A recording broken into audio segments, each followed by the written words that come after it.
Iowa. The first thing they'll say, they'll mention her name. Anyway, she said, thank you. Thank you for your friendship. To start, I'd like to say a few words about the mass shooting in New York City subway this morning you've all read and heard about. Jill and I, my wife Jill and I, are praying for those that are injured and all those touched by that trauma. And we're grateful for all the first responders who jumped into action, including civilians who didn't hesitate to help their fellow passengers and try to shield them. My team has been in touch with Mayor Adams and New York's police commissioner, and the Department of Justice and the FBI are working closely with the NYPD on the ground. We're going to continue to stay in close contact with New York authorities and as we learn more about the situation over the coming hours and days. And something could have broken between now and the last hour. I haven't heard the news. I haven't spoken to anyone of my staff. But we're not letting up on it until we find out and we find the perpetrator. Now, to the reason I'm here today. I want to thank you, Rachel, and thank you, Congresswoman Axne. When you hear about progress we're making in Iowa on everything from biofuels to bridges, you can thank Cindy. That's what you... No, I'm not joking. I am not joking. There was no fence at the White House high enough to keep her out. Not. All kidding aside, Cindy, you're doing one heck of a job. Thank you so much. I also want to say a special hello to someone who really wanted to be here today. And you think I'm kidding. He's the guy that brought me to the first biofuel plant in Iowa years ago. Your former governor and my Secretary of Agriculture, Tom Vilsack. Unfortunately, he couldn't be here today. He went to a press event in Washington, and like 2/3 of the people who went, I think, they got COVID. He's doing fine, spoke to him, but he couldn't be here. But I'm here today to talk about the work we're doing to lower costs for American families and put rural America at the center of our efforts to build a future that's made in America. And that's not hyperbole. It's about being made in America. A lot of that has to do with this industry. I just had a chance to see the work you do here and turn more than 40 million bushels of local corn into 130 million gallons of ethanol a year. That's a lot of gallons. We want to see facilities like this all over the Midwest, and here's why. First, it supports farmers and the farm economy. You know, everybody thinks Delaware is a big industrial state and banking state and DuPont. We have a $4 billion industry. It's called agriculture in Delaware. And it's mostly, we have more chickens in Delaware, broiler chickens, than you have in the entire Midwest, I think. But all kidding aside, it is a big industry in Delaware. And my state, everybody thinks is an industrial state. It's a very rural state. The largest city outside of the main city of Wilmington, Delaware, is almost 150,000 people, is 20,000 people. It's a rural state. And so we understand about getting the rural communities engaged and being able to make it generally. And all that corn in the silos is from farmers within 60 miles of here. Knowing you have a buyer gives farmers something they don't often have: peace of mind, certitude about where their product can be sold and to get a fair price for it. Second, it creates good-paying jobs. It's estimated there are over 400,000 jobs directly and indirectly supported by this industry nationwide. There's a lot of people. That's a lot. And a lot of paychecks, and good, decent paychecks. Third, it reduces our reliance on foreign oil. By adding this fuel to our gasoline, 10% or 15%, even more, stretches the supply. And fourth, it gives you a choice at the pump. When you have a choice, you have competition. When you have competition, you have better prices. In addition to all that, you get less harm to the environment, lower greenhouse gas emissions, and you get even byproducts like grain here, which goes into animal feed and which helps cattle producers and lowers their cost. This is an industry with a tremendous future. I've set a goal of zero carbon for aviation sector, for example, by 2050. I've spoken with the leading heads of all major airlines. It's going to require billions of gallons of sustainable aviation fuel. And you simply can't get to net zero by 2050 without biofuels. Aviation.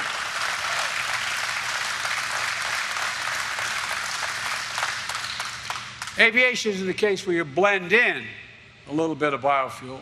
It's where it's called drop-in, meaning 100% biofuel. You don't need to take my word for it. Take the word of the CEO of American Airlines, who said, sustainable aviation fuel is the cornerstone of our strategy, end of quote. And the CEO of United Airlines, who called the first biofuel-powered flight a significant milestone for our efforts to decarbonize our industry. To bring that future within reach, I proposed a sustainable aviation fuel tax that we brought together the government's agencies, aircraft manufacturers, airlines, fuel producers, airports, advanced, cleaner, and more sustainable fuels for American aviation. That's how we're going to get there. And we can. We're in the cusp of so many significant things that are going to happen in this country, not just in the fuel side, but in the next 10 years. Your children are going to see more change in the next 10 years than we've seen in the last 40 years. That's how rapidly technology is changing.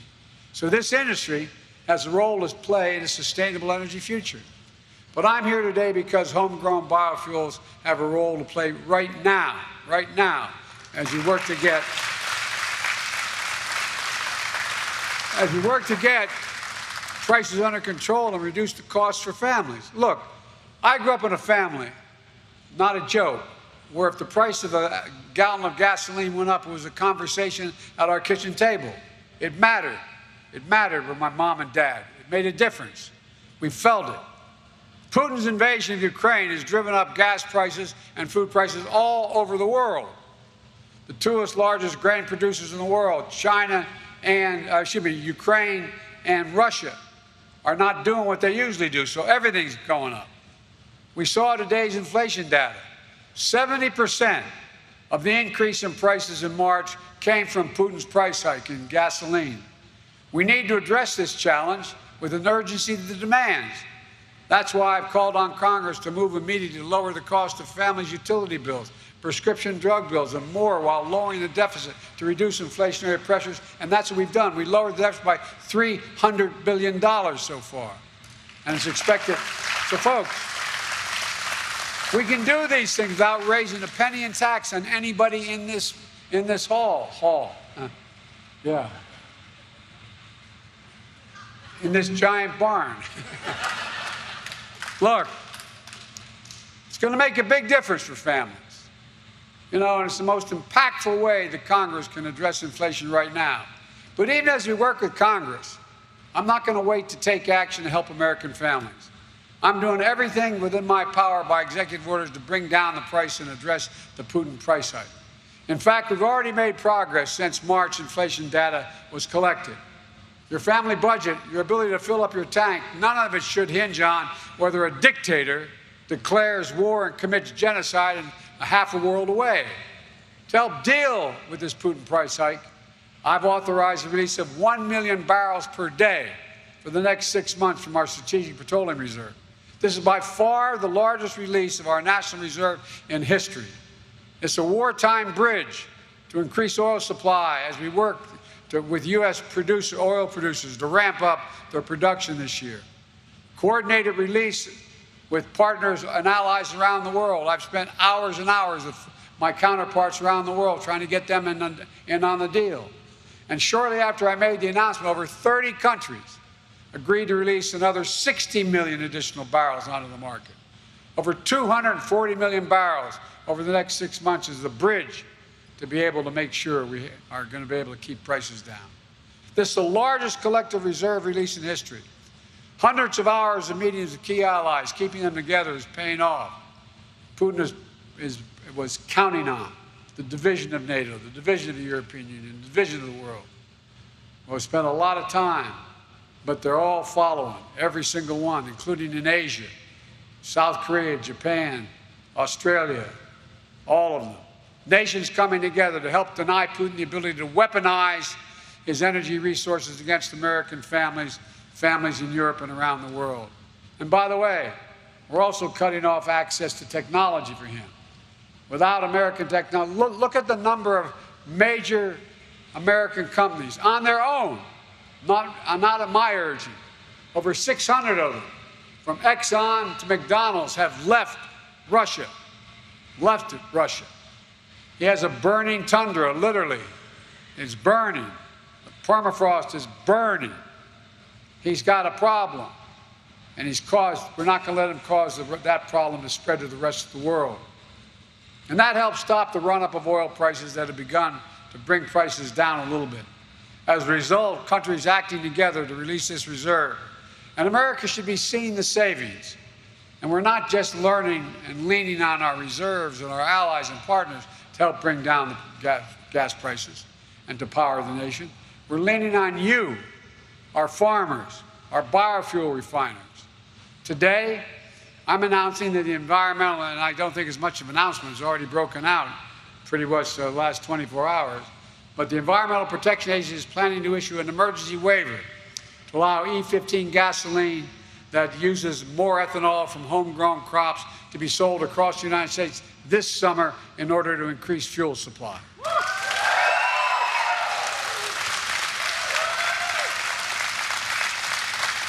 And folks,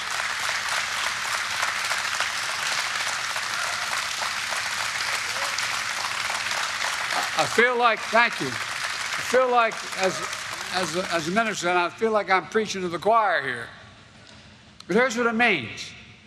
E15 is about 10 cents a gallon cheaper than E10. And some gas stations offer an even bigger discount than that. But many of the gas stations that sell it here in Iowa, Illinois, Minnesota, Wisconsin, Pennsylvania are required to stop selling in the summer. But with this waiver, on June 1, you're not going to show up at your local gas station and see a bag over the pump that has the cheapest gas. You're going to be able to keep filling up with E15, and it's going to solve the whole problem. But it's not going to solve all our problems, but it's going to help some people. And I'm committed to whatever I can to help. Even if it's an extra buck or two in the pockets that they fill up will make a difference in people's lives. And even though E15 is only available in a few thousand pumps today, we're investing more than $100 million to build biofuel infrastructure of the future. Things like blender pumps, the gas pumps that can handle higher blends of bioethanol and diesel fuel. Of course, there's more we need to do to bring down the prices for American families. We're also working to address food prices, because right now, farmers aren't getting a fair deal nationwide, and neither are families at the grocery store. Back in July, I signed an executive order to promote competition to help level the playing field for many family farmers and ranchers. Because, as many of you here know better than anyone, that 4 big companies control more than half the market for beef, pork, and poultry, giving ranchers very few choices about who to sell to get their product. These big conglomerates drive down prices they pay farmers, and even as they drive up prices at the grocery store. So we're investing up to $1 billion in the American Rescue Funds for new and expanded meat and poultry processing capacity throughout this country.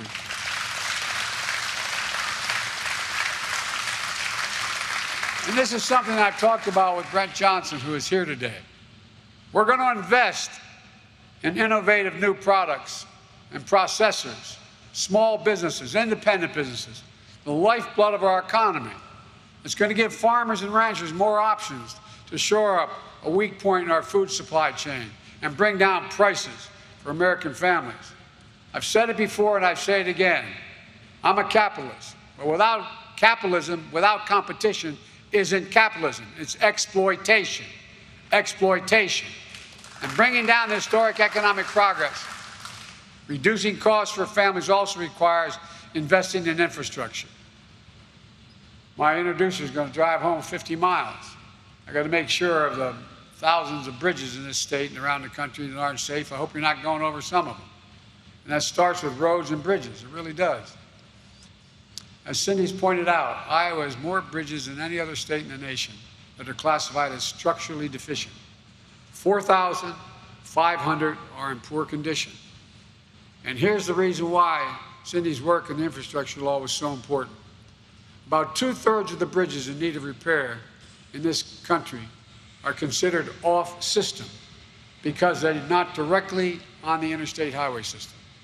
And back in January, I was supposed to speak in Pittsburgh, which I did, at a steel mill. But on the way there, a bridge collapsed in the city. That's what most people don't realize. It's called the City of Bridges. There's more bridges in Pittsburgh than any other city in America. And that morning I got there, it collapsed. We went straight to the site. The bridge had been rated in poor condition for the last 10 years. Thank God nobody died. It was about, I'm guessing, maybe 300 yards across a little bit of a valley and a shallow creek. And the steepest part from the bridge to this creek was probably about 8 or 10 stories. And it was a snow day. And that bridge, if it weren't a snow day, would have had, at the moment it went down, school buses with hundreds of kids going across that bridge. This stuff matters. I mean, it really matters. I was telling Cindy I was in a small town in western Pennsylvania. And they needed a bridge. The bridge was only as far as from the length of, not half the length of this room. And guess what? The fire station was on one side and the town was on the other. But because they couldn't take the fire trucks across that bridge because they were afraid it would collapse, they had to go, if I'm not mistaken, to either 10 or 11 miles, 5.5 miles up and 5.5 miles back to get there. And they had a fire, and they couldn't get there in time. Just across, they could see it. It was literally maybe 500 yards away, and they couldn't do anything about it. These bridges are essential for small towns in my state and yours towns and rural areas, for farmers to get their products to market, for small businesses to be able to serve their customers. These are bridges that, when they're closed, shifts off delivery and routes to schools and routes home. It takes a lot longer. They create longer delays for first responders when every second counts. And you all, Cindy can cite it for you, the statistics are. You get in an accident in a rural area, you have about a 40% greater chance of dying than you do if it happens in the city. It just simply takes longer to get to the hospital, longer to get to the doc. So in the bipartisan infrastructure bill, we included $27.5 billion for smaller bridges, including dedicated funding for off-system bridges.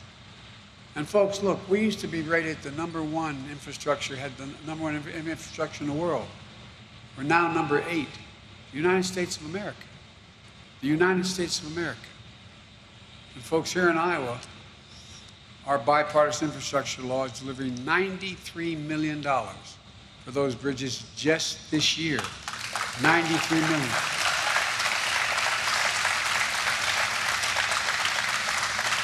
And at least $14 million for off-system bridges this year. Look, this investment is going to help connect entire towns and regions and new opportunities. We've gone from waiting for Infrastructure Week, now you got infrastructure decade, 10 years. 10 years.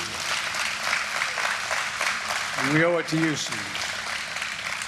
Look, it's going to help workers get jobs, good paying jobs, products get to market, reduce costs for families. With this investment, we're sending a message to America's small communities and the people who call you home, this home. You matter. You matter. We see you. Not a joke. And we're building back with you. We're making sure you're not left out or left behind. We're also investing in universal, affordable, high-speed internet. I was surprised at this number, I have to tell you. 16% of Iowa households don't have an internet subscription. In some places, there's no high-speed internet infrastructure at all. 0 in this state. And the law will make high-speed internet affordable and available everywhere in Iowa. And think of what that will make possible, from telemedicine to precision agriculture to small businesses that want to be able to sell in bigger markets. In the 21st century in America, no parent ever should have to pull into McDonald's or a fast food chain to literally hook up to the internet in their car so their kid could do their homework over online. Think about that. The United States of America. We're the guys that came up with all this stuff. Our infrastructure law invests in clean water and wastewater systems, including a major investment in the Lewis and Clark rural water system to bring clean, reliable drinking water to more than 350,000 people in South Dakota to Minnesota to Northwest Iowa. It matters. It matters to the health, it matters to convenience, it matters across the board. We're investing in ports and waterways, including over $700 million for a lock and dam project 25 on the Mississippi. You say, what does that have to do with me? It has a lot to do with y'all. Because nearly every bushel of soybean and corn that is transported on that river from Illinois, Iowa, Minnesota, Missouri, Wisconsin goes through these locks. And they were built in 1930s. Barges often need to be split into smaller groups to make it through, taking hours and sometimes greater delays. With new modern locks, we're going to help farmers get their products to market faster, more efficiently, lower cost, and keep American agriculture globally competitive. Folks, the list goes on. I'm starting to bore myself here, but this is important stuff. I think. In fact, members of my administration and I will be visiting rural America in over 25 states over the next 3 weeks to talk about how we can do even more to create jobs and opportunity, to make sure that the investments we're making reach rural communities, buy from rural businesses, create jobs here at home, giving your young people the opportunity to make a living and raise a family in the place where they were raised and where they want to stay.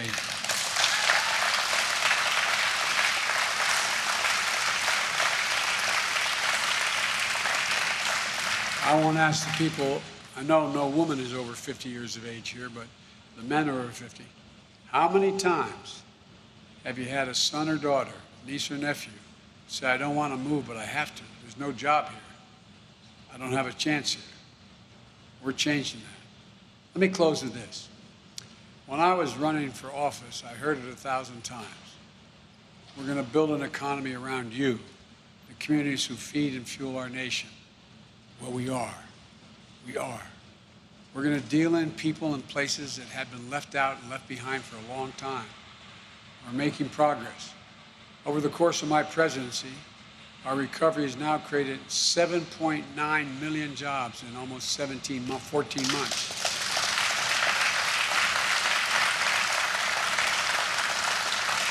More jobs created over the first 14 months of any president in American history. And in 2021, our economy created more jobs in rural America than occurred in the last 15 years. So I'm more optimistic about America today than I've been in my whole life. And my doc, I had an aneurysm when I was much younger, and I was put in the hospital. I was a senator. And he started explaining to me what an aneurysm was. I said, I don't need to know. He said, I'm just going to take the top of your head off and do something with it. And I said, no, you do your job, I'll do mine. I'll be the patient. And after it was all over, he said, you know what your problem is, Senator? Or the senator? And I said, no. He said, you're a congenital optimist. And I am, because I'm an American. That's why I'm optimistic, because I see a future that's within our grasp, no hyperbole. We're the only nation on earth. This is not pure chauvinism, this is truth. We're the only nation on earth, if you think about it, that's come out of every major crisis stronger than when we went in. We just didn't go back to where we were, we came out stronger. Literally every major crisis we turned into an opportunity. And that's exactly what we're going to do today. With all of you, I can't thank you enough for all the work you put in, all the faith you have in your state, your community, your country. And I just want to say, God bless you all. And every time I walk out of my Grandpa Finnegan's house up in Scranton, which died when Cole died, it's coming back. Every time you walk out the door and you yell, Joey, keep the faith. And then one of my grandmother or my aunt would yell, no, Joey, spread it. Let's go spread the faith. Thank you very much. Thank you.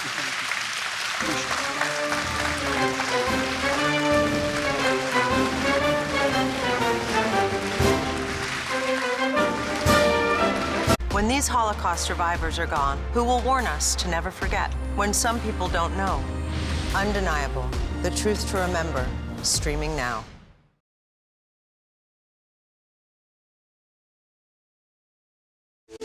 An original CBS Reports documentary. Some Republicans are now accusing companies like Twitter and Facebook of targeting conservatives. They've had unchecked power to censor. I do not have access to my main